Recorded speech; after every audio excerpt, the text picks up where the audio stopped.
Hair care ചെയ്യാനായിട്ട് നമ്മൾ rice water എടുക്കുമ്പോൾ ബോയിൽ ചെയ്യാതെ തന്നെ അരി നമ്മൾ കുതിർക്കാനിട്ടില്ലേ, അരി നന്നായിട്ട് കഴുകി കുതിർക്കാനിട്ടിട്ട് നമ്മൾ അതിൽ നിന്നുള്ള വെള്ളം എടുക്കുക.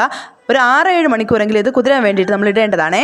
6-7 മണിക്കൂർ കഴിഞ്ഞിട്ട് നമുക്കത് സ്ട്രെയിൻ ചെയ്തെടുക്കുക. ആ വെള്ളം എടുത്തതിന് ശേഷം ആ വെള്ളത്തിന് ഡബിളായിട്ട് നേർപ്പിക്കേണ്ട ആവശ്യമില്ല കേട്ടോ. 1/4 ഭാഗം നേർപ്പിച്ചാൽ മതിയാകും.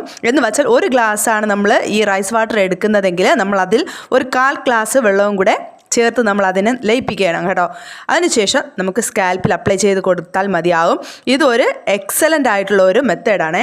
നമ്മുടെ മുടി കൊഴിച്ചിൽ മാറി മുടി നല്ലവണ്ണം തഴച്ച് വളരാനും അതുപോലെ തന്നെ സ്പ്ലിറ്റൻസ് കുറയാനും നമ്മുടെ ഹെയറിൻ്റെ ഡാമേജസ് ഒക്കെ കൺട്രോൾ ചെയ്യാനും ഈ ഒരു റൈസ് വാട്ടർ ഹെൽപ്പ് ചെയ്യും. ഇപ്പോൾ എല്ലാ ദിവസവും ചെയ്താലും കുഴപ്പമില്ലാത്ത ഒരു ഹോം റെമഡിയാണ് കേട്ടോ നമ്മുടെ റൈസ് വാട്ടർ എന്ന് പറയുന്നത്.